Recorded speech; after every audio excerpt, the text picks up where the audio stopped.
तो ब्रेक के बाद आप सभी का स्वागत है। एक बार फिर से हम लोग चर्चा करेंगे। सभी जो स्टूडेंट्स हैं हमारे साथ वो एक बार फिर से जुड़ चुके हैं, क्योंकि इस समय रूस और यूक्रेन के बीच में जिस तरह की स्थितियां बनी हुई हैं उसको लेकर के सभी परेशान हैं कि आखिर वहां पर जो स्टूडेंट्स हैं उनको किस तरह से वापस लाया जाए। और इसलिए हम लोग भी इस पर डिस्कशन कर रहे हैं कि आखिर वहां पर जो एग्जैक्ट सिचुएशन है वो क्या है और वहां पर जो प्रॉब्लम है वो किस तरह से वहां के स्टूडेंट्स को या फिर वहां पर जो लोग फंसे हैं उनको झेलनी पड़ रही है। इस पर लगातार हम लोग चर्चा कर रहे हैं। अल्फिया, आपकी बात भी अधूरी रह गई थी, कुछ नेटवर्क का इशू था, आप लोगों से कनेक्शन मेरा टूट गया था। अल्फिया, आप बता रहे थे, क्योंकि अब जो सबसे बड़ी प्रॉब्लम है वहां पर, या एक दो बात जो आप बता सकें कि क्या प्रॉब्लम जो एग्जैक्टली लोगों को फेस करनी पड़ रही है, स्पेशली जो स्टूडेंट्स वहां पर फंसे हुए हैं। अल्फिया, कंप्लीट करें। Yes sir. तो सर फर्स्ट है फ्लाइट, जो कि मैंने बताया। और जो सेकंड इशू है वो ये है कि यहाँ की जो अथॉरिटीज़ है यूनिवर्सिटीज़ की, वो बोल रहे हैं कि बच्चों को स्टे करना है क्योंकि ऑफलाइन क्लासेस, क्योंकि उन्हें ये डर है कि स्टूडेंट्स अगर वापस चले जाएंगे तो उनकी फ़ी और डेट्स कौन पे करेगा। तो सर आई वुड लाइक कि इंडियन गवर्नमेंट या इंडियन एम्बेसी, यहाँ की अथॉरिटीज़ और मिनिस्ट्री ऑफ यूक्रेन से बात करें इस बारे में, क्योंकि कम्युनिकेशन का इशू है और हमारी बात तो यूनिवर्सिटी अथॉरिटीज़ इतनी अहम नहीं लेंगे। अगर इंडियन गवर्नमेंट या इंडियन एम्बेसी ये कन्वे कर पाए यहाँ की मिनिस्ट्री और यूनिवर्सिटी अथॉरिटीज से, तो बहुत हेल्प होगी और वो समझेंगे हमारे इशू को। और मे बी वो हमारे लिए ऑनलाइन क्लासेस अरेंज कर पाए और यहाँ से सारे इंडिया जा पाए, बच्चे इंडिया जा पाए। हम्म। अल्फिया, बहुत अच्छी बात आपने बताई और मुझे लग रहा है कि इस पॉइंट पर तो फोकस करना पड़ेगा। सना, क्या आपको लग रहा है कि इंटरव्यू जी। होना चाहिए कम से कम गवर्नमेंट ऑफ इंडिया की तरफ से, और आप लोग की जो यूनिवर्सिटीज़ हैं उनके साथ भी कोई एक कन्वर्सेशन होना चाहिए, या उनके साथ एक तरीके का कोऑर्डिनेशन होना चाहिए? क्योंकि अल्टीमेटली अगर आप लोग वापस भी आ जाते हैं तो भी आप लोग का फ्यूचर जो कि पूरी तरीके से एक तरीके से डिपेंडेंट है इन चीज़ों के ऊपर। क्या आपको लग रहा है कि ये भी एक बहुत बड़ी प्रॉब्लम है? एक तो अभी प्राइमरी इशू ये है कि वहाँ से आ जाएं और आने के बाद स्टडी आप लोग की कंटिन्यू रहे, उसमें किसी तरह का कोई प्रॉब्लम या कॉम्प्लिकेशन ना हो। आपको लग रहा है कि वहां पे कोऑर्डिनेशन बहुत जरूरी है? सना? यस सर, यहाँ पे कोऑर्डिनेशन होना बहुत ज़रूरी है यूनिवर्सिटी से, क्योंकि अगर ये सबसे बड़ी मदद होगी हम बच्चों के लिए, अगर इंडियन एम्बेसी यूनिवर्सिटी से कांटेक्ट करे कि अगर ऑनलाइन हो जाए तो हम अभी इंडिया जाके कम से कम सुरक्षित महसूस करेंगे और बिना प्रेशर के वहाँ से ऑनलाइन एजुकेशन प्राप्त कर पाएंगे सर। तो ये बहुत बड़ी एक मदद होगी इंडियन गवर्नमेंट से। लक्ष्य, जी सर। आपको भी लग रहा है कि यही प्रॉब्लम है? और दूसरा थोड़ा सा इसको भी बताएं कि क्या यही सबसे बड़ी आपको लग रहा है कि दिक्कत है जिसके बारे में अभी फोकस करने की जरूरत है? एक तो वहां पर फ्लाइट्स हो, जो फेयर्स हैं उनके ऊपर थोड़ा सा विचार हो, दूसरा ये है कि ये कोऑर्डिनेशन भी बहुत जरूरी है क्योंकि स्टडीज के साथ सीधे तौर पर जुड़ा हुआ है आप लोगों का। जी सर, जैसे फ्लाइट्स और ये वाला कोऑर्डिनेशन की जो बात बताई, ये वाली बहुत ज़रूरी है। और इसके साथ एक और बात ज़रूरी है कि अभी तक एम्बेसी ने ये नहीं बताया कि वापस कब जाना है स्टूडेंट को, ना कॉलेज वालों ने बताया। अगर ये वाली बात अगर वो बता दें तो कई बच्चे जो वहाँ पे अभी भी रुके हुए हैं ऑफलाइन क्लासेस के डर से, वो आसानी से यहाँ पे इंडिया आ सके हों। नहीं लक्ष्य, आपको लग रहा है कि अभी भी कुछ स्टूडेंट वहां पर हैं जो कॉलेज या यूनिवर्सिटी का ये जो प्रेशर है इस वजह से भी वापस नहीं आ रहे हैं? क्या ये भी एक रीजन है? जी सर, कई स्टूडेंट है जिस इस रीजन से नहीं आ पा रहे, वहाँ रुके हुए हैं वो अभी। हम्म। लोकेश, आप आपको क्या लगता है वहां पे जो सबसे बड़ी प्रॉब्लम है, एक तो क्या है, थोड़ा सा पॉइंट वाइज अगर आप बता पाएं, और दूसरा ये है कि स्टडी को लेकर के क्या आपको लग रहा है कि इसमें भी इंटरवीन होना चाहिए, या कम से कम यूनिवर्सिटीज के साथ कुछ कोऑर्डिनेशन हो जाए, आप लोगों को कुछ ऐसा रिलीफ मिल जाए जो लोग वहां से वापस आए हैं, कम से कम उनके लिए कोई व्यवस्था ऐसी हो कि आप लोग की स्टडी भी प्रभावित ना हो, और जब सिचुएशन थोड़ा नॉर्मलाइज हो जाए तो आप लोग वापस जा सकें? लोकेश? सबसे बड़ी प्रॉब्लम तो सर ये है कि पहले नंबर पे कि यूनिवर्सिटी से ऑनलाइन क्लासेस चलाई जाए, जो अभी सबसे बड़ी प्रॉब्लम है। उसके बाद सेकंड नंबर की फ्लाइटें अवेलेबल नहीं है अभी जिस समय चाहिए, और जो अवेलेबल हैं उनकी प्राइस बहुत ज्यादा है। तो ये दो कंडीशन को देखते हुए यही है कि ऑनलाइन सिलेबस अभी कंटिन्यू स्टडी रखी जाए और फ्लाइटें अवेलेबल की जाए। हम्म।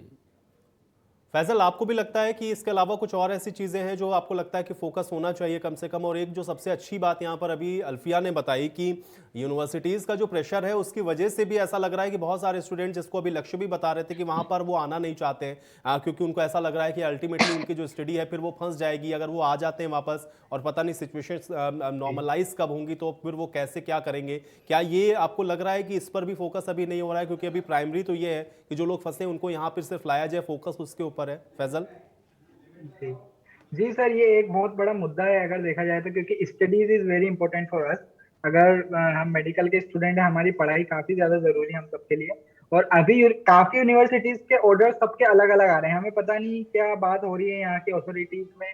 कुछ यूनिवर्सिटीज बोल रही है कि 2 वीक के लिए, कुछ बोल रही है 1 मंथ के लिए, कुछ बोल रही है कि पूरा सेमेस्टर ऑनलाइन है। तो अगर वो चीज यूनिवर्सिटीज और अथॉरिटीज की तरफ से एग्जैक्ट हमें बता दी जाए तो मैं मानता हूं कि अप्रोक्स 90% स्टूडेंट यहाँ से निकलने की तैयारी कर लेंगे, अगर ये चीज कंफर्मेशन के साथ हमें मिल जाए तो। नहीं तो फैजल, क्या आपको लग रहा है कि वहां पर भी जो यूनिवर्सिटीज हैं वो भी दरअसल अभी ये डिसाइड नहीं कर पा रही कि उनको क्या करना है? क्या वो कोरोना की सिचुएशन की वजह से उनके पास अभी इसकी कोई गाइडलाइंस नहीं है, या उनके पास अभी कोई प्लान नहीं है आगे का, या जो सिचुएशन अभी वॉर जैसी वहां पर हो रही है इस वजह से भी सब वेट एंड वॉच वाली सिचुएशन में है वहां पर? एग्जैक्ट क्या वजह है कि यूनिवर्सिटीज अपना जो डिसीजन है वो क्यों नहीं ले पा रही हैं? सर पता नहीं, यूनिवर्सिटीज, सारी यूनिवर्सिटीज के अलग डिसीजन आ रहे हैं। अभी हमें कभी कभी सुनने को मिल रहा है कि इंडियन स्टूडेंट्स को एज ए डिफेंस यूज करना चाह रहे हैं यूक्रेनियंस, क्योंकि अगर इंडियन स्टूडेंट्स हैं तो रशिया पे भी थोड़ा प्रेशर बिल्डअप रहेगा कि वहां पर इंडियंस हैं तो रशिया एकदम अटैक नहीं कर सकता। तो हमारे पास कहीं से खबर ये भी आ रही है कि यूनिवर्सिटी धीरे धीरे करके बताएंगी ताकि ज्यादा बच्चे यहाँ से नहीं जा पाए और रशिया के ऊपर थोड़ा सा प्रेशर बिल्डअप है। ये तो बहुत डिप्लोमेटिक बात फैजल आपने बताई है, मुझे लग रहा है ये भी गौर करने वाली बात है। अल्फिया, क्या लग रहा है किस तरह की चीजें हैं? सर इस बारे में यही बोलूंगी कि अफवाहें और रूमर्स बहुत ज्यादा है इस वक्त। कोई भी कुछ भी बोल रहा है। ये डिफेंस वाली बात एक बहुत ही डिप्लोमेटिक बात है, और बट ऐसा यूक्रेन यूज करेगा बच्चों का, ये बोलना बहुत ही गलत होगा।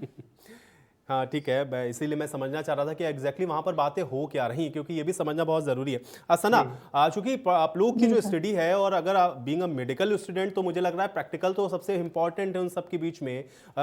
अगर ऑनलाइन आप लोग क्लासेस कर भी रहे तब भी आप लोग को लग रहा है कि एक तो पहले ही स्टडी इतनी ज्यादा आप लोगों की इफेक्टेड थी, ऊपर से ये जो सिचुएशन हो रही है ये तो उसको और वर्स करने वाली है। अगर इंटरवीन होता भी है तब भी आप लोगों के सामने कॉम्प्लिकेशंस तो रहेंगे, प्रॉब्लम तो है, और फिर नॉर्मलाइज कब होंगी चीजें ये तो कोई प्रेडिक्ट भी नहीं कर सकता है। इसलिए भी आप लोग अभी बहुत ज्यादा टेंस सिचुएशन में हैं, या उस माहौल में हैं कि आपको लग नहीं रहा है कि आगे होगा क्या, या फ्यूचर को लेकर के बहुत ज्यादा टेंस है। सना? जी सर, फ्यूचर को लेके तो बहुत ज़्यादा टेंशन है, क्योंकि जो एमबीबीएस की पढ़ाई है सर, इसमें प्रैक्टिकल स्किल्स होना बहुत ज़्यादा ज़रूरी है। ऑनलाइन के चलते हम लोग ये सब नहीं कर सकते हैं। ऑनलाइन में हम प्रैक्टिकल स्किल्स नहीं कर सकते हैं, only video recording, audio recording के चलते ही हम ये सब कर सकते हैं। और ये फ्यूचर के लिए हमें बहुत टेंशन है इसके लिए। बट ये सिचुएशंस ऐसी हो रही है, एक तो कोरोना सबसे पहले, इसकी वजह से भी हमारा बहुत नुकसान हो चुका है ऑनलाइन ऑफलाइन इनकी वजह से। और ये सेकंड सिचुएशन अभी हमारे सामने आई है, वॉर की सिचुएशन, इसमें भी हमारा पढ़ाई का बहुत ज्यादा लॉस हो रहा है। तो ये तो अनप्रेडिक्टेबल है कि हम कब ये सब नॉर्मल वे में देख पाएंगे। सना, एक चीज मुझे बताएं, मैं सभी से ये सवाल जरूर पूछूंगा। सना, आप कब गए थे यूक्रेन, और उस वक्त से लेकर के और आज, मतलब टिल डेट तक क्या बदला है यूक्रेन के अंदर? सर हम आए थे 2018 में, तो फर्स्ट ईयर हमारा बहुत अच्छे से निकला यहाँ पर, सेकेंड ईयर भी बहुत अच्छे से निकला। फिर थर्ड ईयर में ये कोरोना की सिचुएशंस बन गई, तब हमारी ऑनलाइन क्लासेस हुई, तब हम इंडिया चले गए, तो तब हमारी पढ़ाई का लॉस बहुत हुआ। थर्ड ईयर से मतलब ये सिचुएशंस खराब होने लगी। फिर थर्ड ईयर का फर्स्ट सेम हमारा पूरा इंडिया में निकला, और सेकेंड सेम आधा हमारा यूक्रेन में निकला। तो आधा तो ट्रैवलिंग की वजह से हमारी पढ़ाई का लॉस हुआ, आधा कोरोना की वजह से हुआ, और अभी फोर्थ ईयर में हमारी पढ़ाई चल रही थी। फिर बीच में फिर से यूक्रेन में कोरोना के केसेस इंक्रीज हुए, इस वजह से फिर से हमारी ऑनलाइन क्लासेस हो गई। एंड देन ये वॉर की सिचुएशन सब सामने है, तो अब फोर्थ ईयर का सेकंड सेम भी हमारा लॉस नहीं आ रहा है, क्योंकि ऑनलाइन क्लासेस हैं और इंडिया ट्रैवल करना है। तो सब सिचुएशंस में यही है कि पढ़ाई का लॉस बहुत ज्यादा है। अल्फिया, आप कब से हैं वहां पे यूक्रेन में, और जब आप गए वहां पर और तब से लेकर के अब तक आपको क्या लग रहा है कि क्या बदला है जिस वजह से ये जो सिचुएशन है ऐसी दिख रही है कि वापस आना पड़ रहा है वहां से? सर जब हम यहाँ आए थे तब भी हमें पता था कि रशिया और यूक्रेन के बीच में कुछ क्राइसिस है और यहाँ पर वॉर हो सकता है ये पता था, हो जाएगा ये नहीं पता था। बट इस साल चेंजेस ये है कि इतना ज्यादा ट्रूप बिल्डअप बॉर्डर्स पे, इवन अटैक्स भी हो चुके हैं यहाँ पे बॉर्डर्स पे और लुहांस और नीप्रो रीजन में, जिसकी वजह से ज्यादा टेंशन है और यहाँ से निकलने का अब डिसीजन ले रहे हैं लोग। नहीं तो पिछले 3-4 साल से जब से हम यहाँ पर हैं, हमें सुनने में आता था कि बॉर्डर्स पे कुछ हुआ है, रशिया कुछ दबाव डाल रहा है यूक्रेन पर, लेकिन इस तरह का अटैक ये पहली बार हुआ है। आप यही बात फैजल आपसे भी मेरे समझना चाहूँगा, आप कब गए यूक्रेन और उसके अलावा वहाँ पे क्या बदलता देखा आपने कि अब ये सिचुएशन है कि वहाँ से वापस आने के लिए हम लोग देख रहे हैं कि लोगों को आना पड़ रहा है, एडवाइजरी जारी हो रही है, क्या बदला वहाँ पर?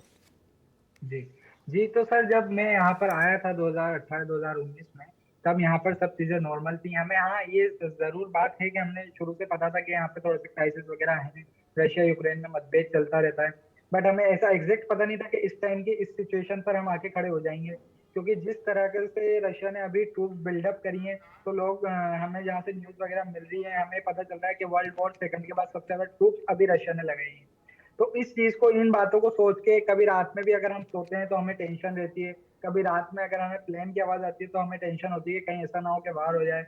कुछ भी अगर जरा सा भी हमें रात में या दिन में कुछ साउंड आता है तो हमें टेंशन होती है। हर एक बच्चा परेशान है अभी काफी ज्यादा कि कहीं ऐसा ना हो। और बहुत से रीजन ऐसे हैं जिन्हें खाली कराया जा रहा है। अभी एक डोनेस्क हमारे पास में, हमसे 300 किलोमीटर दूर एक रीजन है, उसे पूरा इवेक्युएट करा गया है, वहां के लोगों को सबको निकाल लिया गया है। तो ये चीजें देख करके बच्चे और ज्यादा अफेक्ट हो रहे हैं और पेरेंट्स भी और ज्यादा अफेक्ट हो रहे हैं कि जब सिचुएशन इतनी ज्यादा खराब है तो इंडियन एम्बेसी और इंडियन गवर्नमेंट इतना टाइम क्यों लगा रही है बच्चों को यहाँ से निकालने। बिल्कुल बिल्कुल।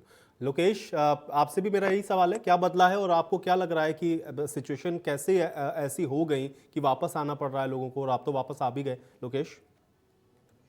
यस सर, मैं 2018-19 में गया था स्टडी के लिए।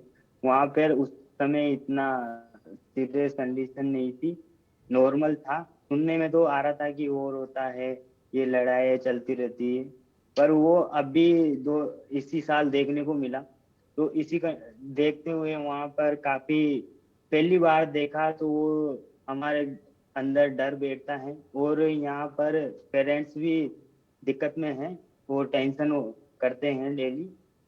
और इसी के देखते हुए 1-2 हफ्ते पर तो डेली लगभग दिन में 2-3 बार कॉल आ जाता है। पहले तो नॉर्मल 1-2 बार, अभी तो 15 से 20 बार कॉल आता है पेरेंट्स का।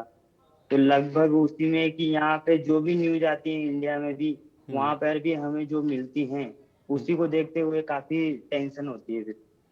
बिल्कुल, वो होना लाजमी है। लक्ष्य, आपसे भी मेरा ये सवाल है, आप कब गए थे यूक्रेन और अभी वहां पर क्या आपने महसूस किया जो बदल गया है जिस वजह से लौटना पड़ा आपको? जी सर, मैं भी 2018-19 में गया था यूक्रेन, और अब चीजें पहले जैसी बिल्कुल भी नहीं रही। पहले एकदम सब नॉर्मल चलता था, पर अब जब से सुना है कि रशिया अटैक कर सकता है यूक्रेन पे, तो वहाँ डर का माहौल थोड़ा बढ़ गया है। और हमारे पे घर वाले बहुत चिंता कर रहे थे। दिन में कई बार जब ये मैसेज आया कि न्यूज़ पे चलता था कि रशिया अटैक करने वाला है, तो घर वाले दिन में 20-30 बार कॉल कर देते थे हमारा पूछना। हम कहते थे कि यहाँ सब नॉर्मल है, पर उन्हें लगता नहीं था कि नॉर्मल है, क्योंकि न्यूज़ में जो देखते हैं उससे ज़्यादा डर लगता है वहाँ पे घर वालों को भी। चलिए, आप शुक्रिया आप लोगों का, आप लोगों ने समय निकाला और हमारे साथ जुड़े आप लोग, और हम उम्मीद ये करते हैं कि आप लोग की जो समस्या है उसका भी समाधान होगा और आप लोग बहुत जल्दी, जो लोग वहां पर फंसे हुए हैं, सकुशल अपने वतन वापस लौटेंगे। आज इस चर्चा में मेरे साथ फिलहाल इतना ही।